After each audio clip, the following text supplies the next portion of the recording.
प्यारे मित्रों, नमस्कार और एक बार पुनः आपका स्वागत है मेरे YouTube channel NTA net preparation में। हम जाति के संबंध में बात कर रहे थे और जाति के दुष्परिणामों और जाति में लोग क्यों बने रहना चाहते हैं उसको हमने पीछे वीडियो में बताया था आपको। अगर आपने वो वीडियो नहीं देखा है तो उसे अवश्य देख लें। आइए आज बात करते हैं जाति की उत्पत्ति के सिद्धांत के संदर्भ में कि जाति की उत्पत्ति के सिद्धांत कौन कौन से सिद्धांत हमारे पास देखने को मिलते हैं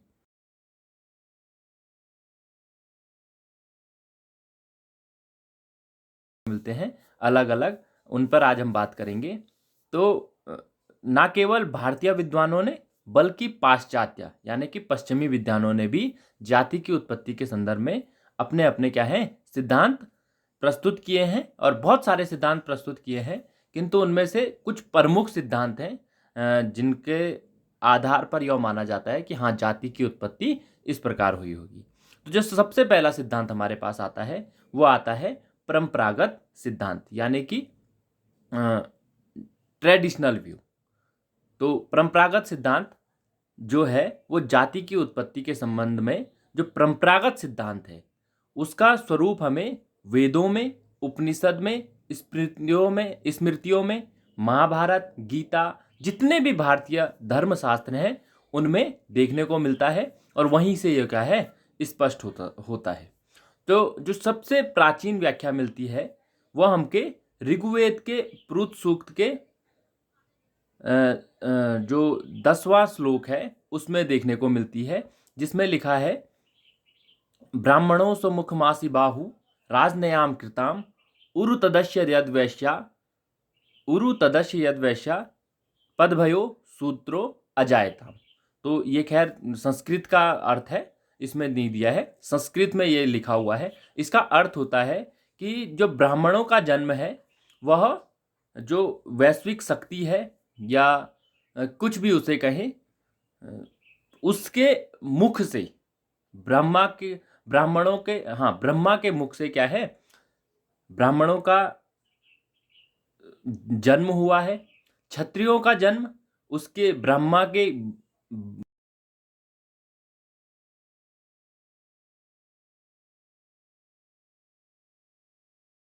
उदर यानी कि पेट, वहां से शूद्रों की उत्पत्ति, उदर और पैर, ठीक है, जंगा तथा उदर से शूद्रों की उत्पत्ति हुई है। शूद्र यानी कि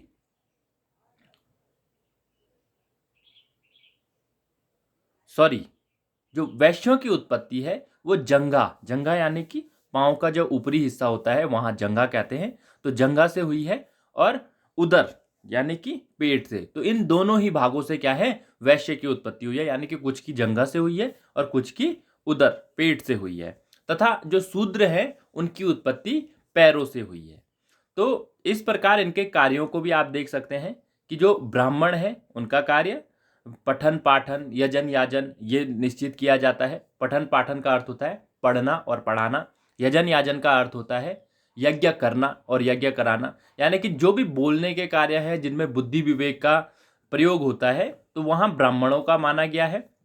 और जो क्षत्रिय है बाहु यानी कि जो बलपूर्वक कार्य है जैसे युद्ध करना, तो वो सारे कार्य क्षत्रियों को दिए गए हैं। वैश्य जो है उनका कार्य कहीं ना कहीं लोगों के व्यापार करना या पेट, तो पेट यानी कि कहीं ना कहीं लोगों की जो भूख है उसको पूरा करना वैश्य का कार्य बताया गया है। और जो शूद्र है उनका कार्य पैर से उत्पत्ति हुई है तो उनका कार्य इन तीनों ही जो वर्ण है इनकी सेवा करना बताया गया है। तो यहां से हमको सबसे पहले क्या है जाति व्यवस्था की उत्पत्ति की जानकारी मिलती है। इसके पश्चात जो दूसरा सिद्धांत हमको देखने को मिलता है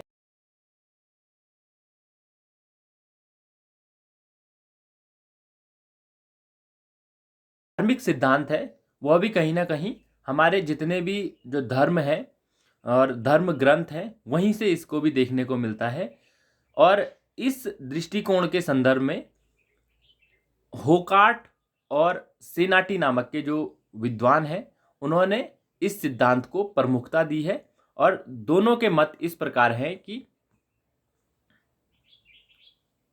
जो होकार्ट महोदय हैं उनका मानना है कि संपूर्ण जाति व्यवस्था का उद्गम धार्मिक क्रियाओं एवं कर्म कांडों से संबंधित है। धार्मिक क्रियाएं यानी कि विभिन्न धर्मों में जो धर्म की क्रियाएं होती हैं उससे, और जो कर्म कांड जो उनके कार्य हैं, जैसे पूजा करना है तो पूजा के लिए जो सामग्री चाहिए, किस प्रकार पूजा की विधि है, तो उन कर्म कांडों से क्या है, संबंधित है।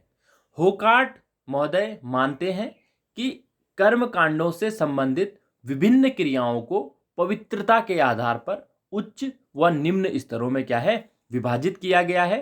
और इनके अनुसार प्रारंभ में ही भारत में धर्म का प्रभाव क्या था, अत्यधिक था। अनेक धार्मिक कृत्यों को करने वाले अनेक समूह थे, जैसे पुरोहित, यज्ञ हवन आदि के कार्य करते थे, तथा पुष्पादि लाने का कार्य माली करते थे। पुष्पादि का अर्थ है पुष्प और अन्य जो भी सामग्री है उसको लाने का कार्य माली करते थे।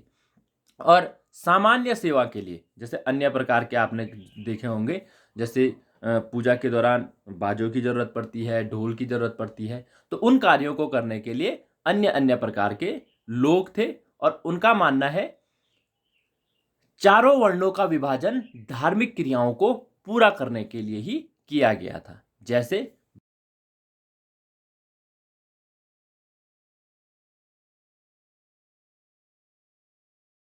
से संबंधित माना जाता था, या अभी भी कहीं ना कहीं हमको जो ट्रेडिशनल है, जो जनजातीय क्षेत्र है, वहां ये देखने को मिल जाता है।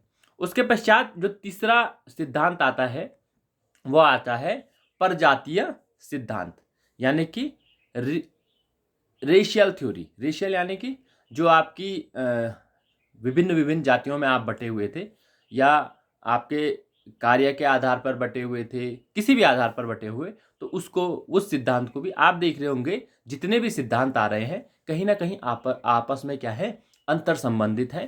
तो उन्हीं को अलग अलग विद्वानों ने अलग अलग रूप में परिभाषित करने का प्रयास किया है। तो जो तीसरा सिद्धांत हमारे पास आता है वो प्रजातीय सिद्धांत है। और घुर्ये, रीजले, मजूमदार, ए दत्ता इसके क्या है, प्रमुख समर्थक है।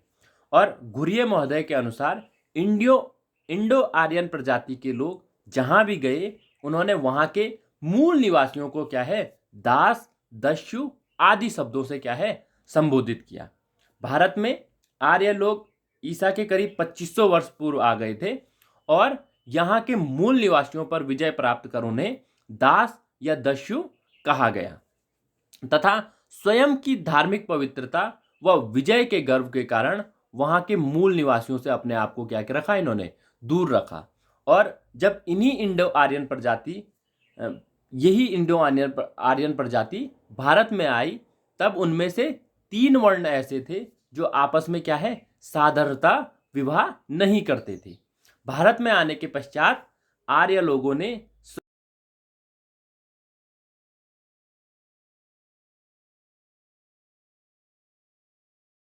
शूद्र बने हुए थे उनसे विवाह करने पर क्या है, कठोर प्रतिबंध लगा दिए थे, और उन्हें धार्मिक पूजा आदि करने की आज्ञा नहीं दी थी। तो यानी कि यहाँ के मूल निवासियों को ही क्या है, कहीं ना कहीं डाउन रखने की कोशिश की गई, ऐसा मजूमदार महोदय और अन्य विद्वान समझते हैं। इस प्रकार जाति प्रथा आर्यों के उन प्रयत्नों का परिणाम मानी जाती है जिनके द्वारा वे भारत के मूल निवासियों को ब्राह्मण सभ्यता के धर्म तथा सामाजिक संघर्ष से अलग रखना चाहते थे। इसके अतिरिक्त जो घुर्ये महोदय हैं, जाति व्यवस्था का प्रारंभिक स्रोत आर्यों और द्रविड़ जो है, जो दक्षिण भारत में पाए जाते हैं, उनकी विभिन्न प्रजातियों से मानते हैं। और हर्बर्ट रिजले महोदय ने भी प्रजातीय मिश्रण एवं अनुलोम विवाह को जाति की उत्पत्ति के लिए उत्तरदायी माना है। अनुलोम विवाह यानी कि अपनी जाति के भीतर ही जो विवाह करने की प्रवृत्ति उत्पन्न हुई, उससे जाति व्यवस्था कहीं ना कहीं बढ़ती गई। उसके पश्चात चौथा जो सिद्धांत है यह भी फिर उसी से संबंधित है, व्यावसायिक सिद्धांत है, यानी कि कर्म के आधार पर। और इस सिद्धांत का जो जन्मदाता है वो नेस्फील्ड को माना जाता है। आपने इतने नामों को याद रखने की आवश्यकता नहीं है, बस आप सिद्धांतों को ध्यान रखिएगा कि कौन कौन से सिद्धांत हैं और उन सिद्धांत की व्याख्या आपको आनी चाहिए, ताकि जो क्वेश्चन आए तो आप उसको सॉल्व कर सके। तो नेस्फील्ड महोदय को व्यावसायिक सिद्धांत का जन्मदाता माना जाता है। हालमेन व ब्लंट ने भी क्या है, इस सिद्धांत के कहीं ना कहीं समर्थन किया है। और नेस्फील्ड महोदय के अनुसार विभिन्न प्रकार के व्यवसायों पर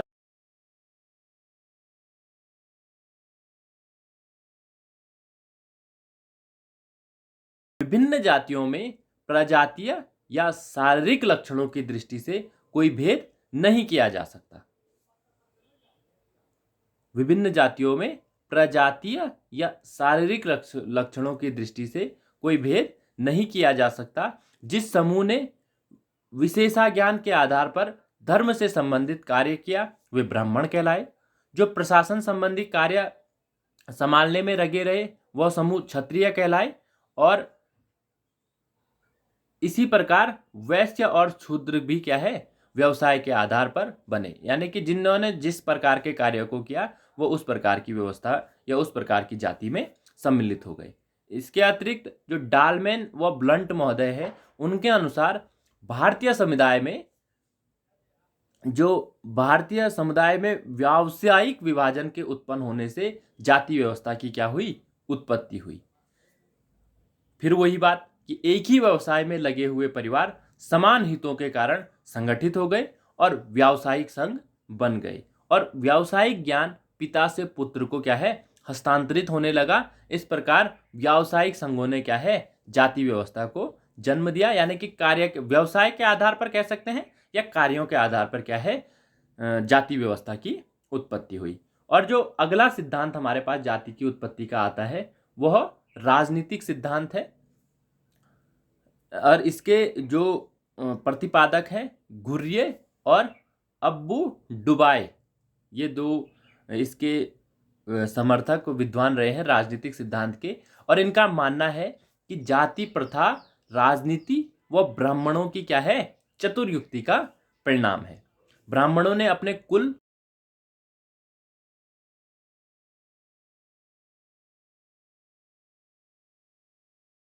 था, प्रभुत्व था।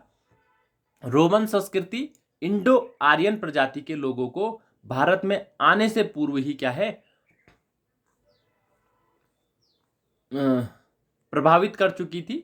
और रोमन संस्कृति में जो संभ्रांत व्यक्ति थे, यानी कि उच्च व्यक्ति थे, उनके बीच भेदभाव, कर्मकांडों की पवित्रता तथा निम्न वर्ग के साथ दासों जैसा व्यवहार आदि क्या थी, ऐसी विशेषताएं थी, जिन्होंने क्या है, आर्यों ने भी बाद में ग्रहण कर लिया। और आर्यों ने इसे ग्रहण करने के बाद जब द्रविड़ों को परास्त किया तब उन्होंने उपयुक्त लक्ष्यों की पूर्ति के लिए स्वयं को क्या है, द्विज कहा। द्विज यानी कि जो द्विज का अर्थ होता है जो बड़ा, द्विज का अर्थ होता है बड़ा, और द्विज कहा। और जो यहाँ के मूल निवासी थे उनको दास या शूद्र कहा। और बाद में स्वयं को ब्राह्मण का प्रतिरूप मानकर ब्राह्मण कहना क्या कर दिया, आर्यों ने प्रारंभ कर दिया। और वैदिक कर्मकांडों की पवित्रता बनाए रखने की इच्छा से अनेक ऐसे नियम बना दिए जिससे क्या है, शूद्रों के साथ उनका मिश्रण न हो सके, यानी कि इन कर्मकांडों का निर्माण करके कहीं ना कहीं अपने आप को जो यहाँ के मूल निवासी थे उनसे अलग करने का प्रयास किया। इस प्रकार जाति की उत्पत्ति का श्रेय क्या है, ब्राह्मणों की चतुर्बुद्धि को दिया जाता है, ऐसा इन विद्वानों का मानना है। और एक सिद्धांत हमको और देखने को मिलता है जाति की उत्पत्ति का, वह है आदिम संस्कृति का सिद्धांत। यानी कि आदिम संस्कृति का अर्थ होता है जो प्राचीन संस्कृति है उसका सिद्धांत। और इस सिद्धांत के जो प्रति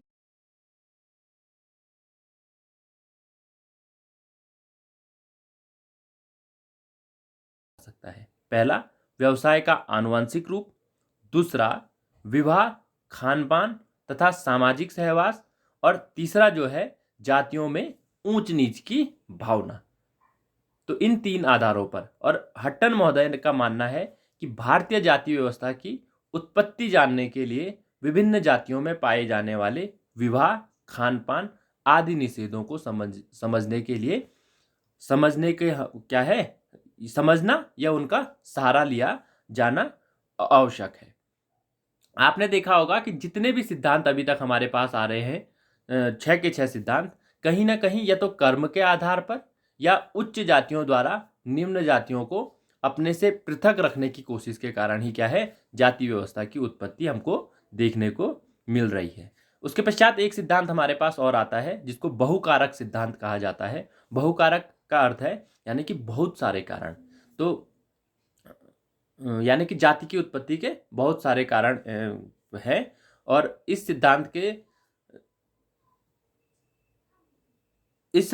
में जाति प्रथा की उत्पत्ति को समझने के लिए क्या है अनेक अलग अलग सिद्धांतों का क्या है प्रतिपादन किया गया है। यानी कि बहुकारक सिद्धांत में ही बहुत सारे सिद्धांतों का प्रतिपादन किया गया है और अनेक कारणों को अमान्य क्या है सिद्ध भी किया गया है, क्योंकि क्या है जाति एक जटिल संस्था है जिसे अनेक कारक क्या है प्रभावित करते हैं, जैसे धर्म, प्रजाति, भौगोलिक स्थिति, राजनीतिक कारण, विभिन्न संस्कृतियां, विभिन्न प्रकार के संपर्क, रक्त की शुद्धता, व्यवसाय, कर्मकांड आदि अनेक कारणों के प्रभाव के परिणाम स्वरूप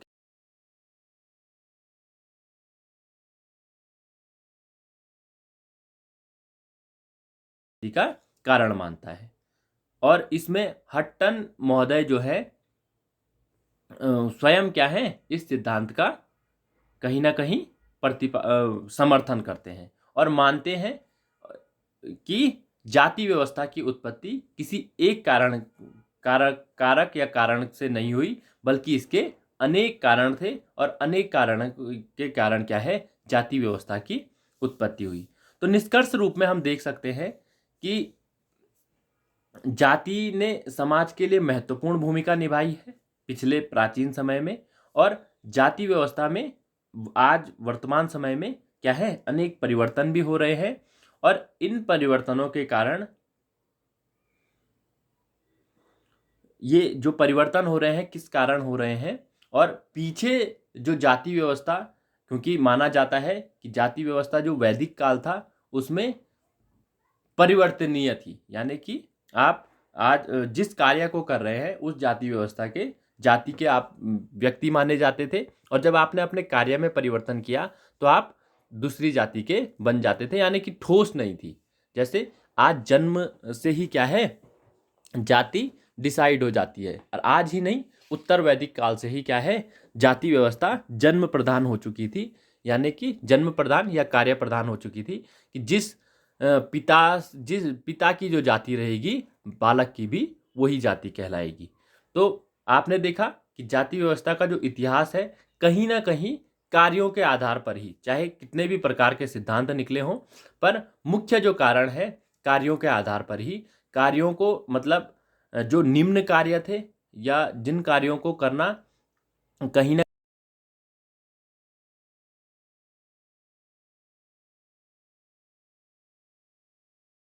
को उच्च जातियां दी गई।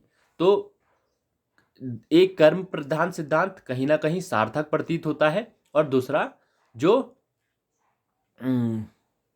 कर्म प्रधान जो सिद्धांत है वही कहीं ना कहीं सार्थक हमें लगता है अगर निष्कर्ष रूप में देखें। बाकी सिद्धांत क्या है कहीं ना कहीं लोगों की मनगढ़ंत कहानियां, या वैसे तो इतिहासकारों ने क्या है अपने तथ्यों के आधार पर कहा होगा, पर अगर हम सार्थक रूप में देखें निष्कर्ष रूप में देखें तो जो कार्यों की प्रकृति कि किस व्यक्ति ने कौन से कार्य को पकड़ा उसके आधार पर ही जाति व्यवस्था की उत्पत्ति हम मान सकते हैं। तो मुझे उम्मीद है कि जाति व्यवस्था की उत्पत्ति के सिद्धांत का ये टॉपिक आपके अच्छे से समझ में आया होगा और अगर आपको कोई डाउट हो तो कमेंट के माध्यम से अवश्य पूछें। आप लोगों ने मुझे सुना, आप लोगों का बहुत बहुत धन्यवाद।